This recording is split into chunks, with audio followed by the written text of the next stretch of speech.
of those two professional athletes with any other two in any sport. Dick Weber and Earl Anthony. All right, now from Lafayette, Indiana, Mark Thayer. He has yet to win a PBA title, but he's been close. First shot. Ooh, and his hometown fans have come about 60 miles from Lafayette to cheer him on. 60 Lafayette, I don't know Indiana that very well, but it's northwest. Northwest, up Interstate 65, I guess. It's also the home of Purdue University. Ooh. You know about them. Now here's Weber going for his second U.S. Open crown.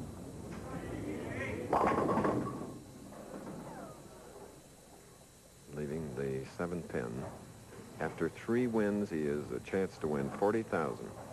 The timing, the good style of, most likely, and in my opinion and a lot of other opinions, the best player in the world today, Pete Weber.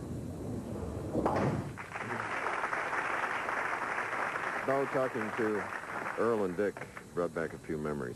Yeah, two of the greatest players. And when we said June 8th, we have the Seniors Tour on ABC television from Las Vegas. Hopefully, Dick and Earl will make it to the top 5.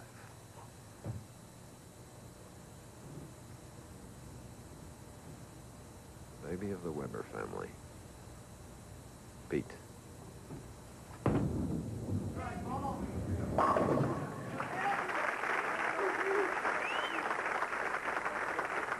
Mark Thayer, very good athlete at Lafayette Jeff High School. 5'11", 165 pounds. Came out late. Worked 10 years at Fairfield Gear along with his brother Skip. Decided to quit that and this full time.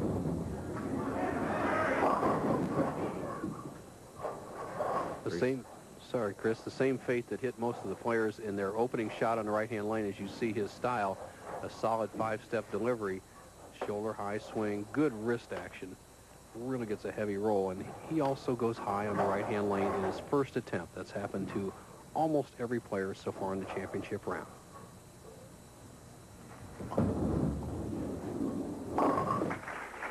Mark Thayer, who bowled as an amateur in the True Value Open here in Indianapolis in 1986, where he finished 7th and was 11th in the 1989 Showboat at Atlantic City as an amateur. And we allow 2 amateurs bowl in every tournament if they can qualify. Now we'll take a look at Thayer's position. Plays the big hook ball. He'll slide in this area, and he'll be right around the 3rd arrow.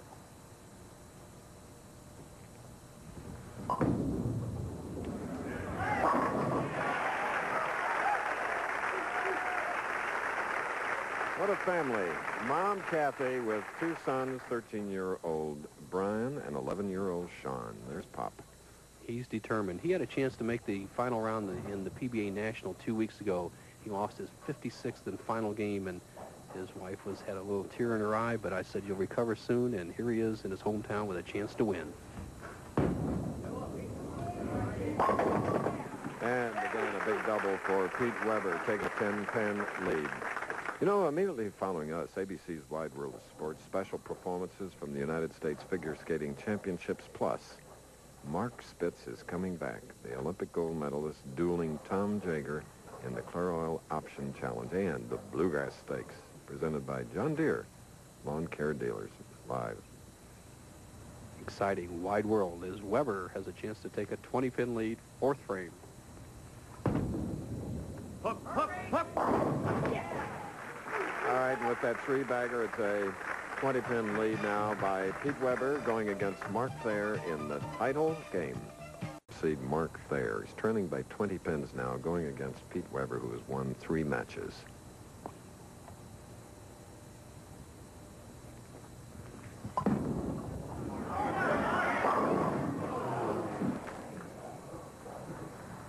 The week 10, as this young man has improved in the last 2 years on the PBA Tour, and he told me, he says, I don't even feel like I've reached my potential yet, Bo. At age 31, he came out in this tour at he said, more than the urging of his wife, Kathy. He definitely has the tour-type ability, but right now he trails by 20.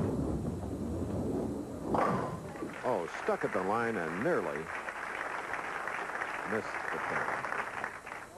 Well, what happens is the approaches and the lanes are prepared before the championship round, about 2 hours before the championship round, and nobody actually bowls on the left side of the approach. So there might be a little dust or something over there, and so he slips or sticks a little bit or both at the same time, but that's where the good arm swing and good technique comes in.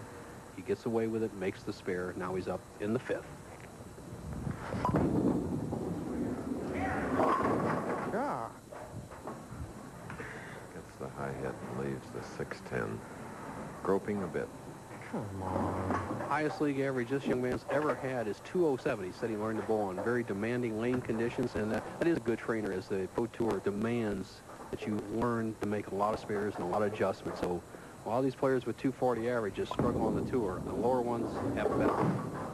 Thanks. And he hit it again at the line and blew it. Well, once again, he had a little trouble with the approach, but he has just opened the door wide open for Weber as he slides by the 610 in the 5th frame. And I'll tell you what, Pete Weber will try to get everything he can get out of this 5th frame. He knows he has the match in hand if he can throw some strikes.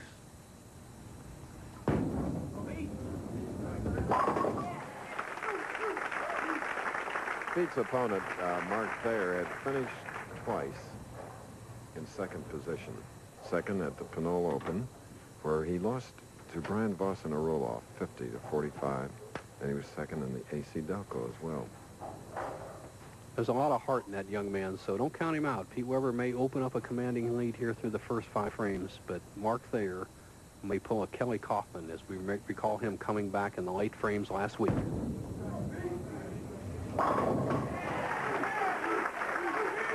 Weber now, he has strung 5, opening with a spare at last in the 6th frame.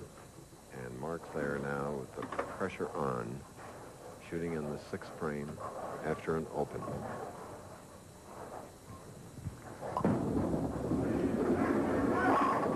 Okay, like that.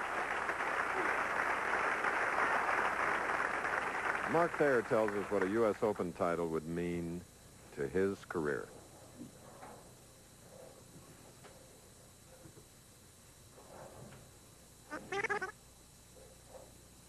We'll get it to you later. I mean, a heck of a lot, I can tell you that. Well, he needs to strike badly. He trails by 53, but he still has a chance. 7th frame.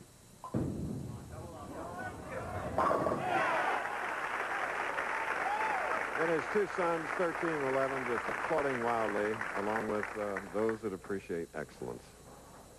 There they are. That lady over the shoulder, that is Kay Wapensky, Chief Wapensky's bride of 43 years. Chief Wapensky, executive director of the Bowling Proprietors, retiring in June.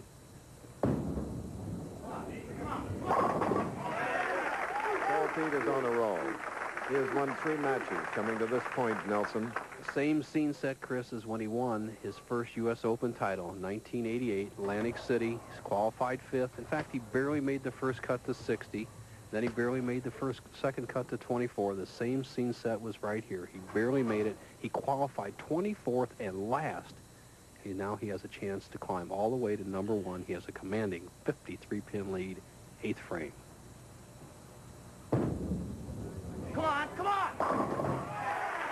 Pete Weber can go on to win. He will go over the $129,000 mark for the year.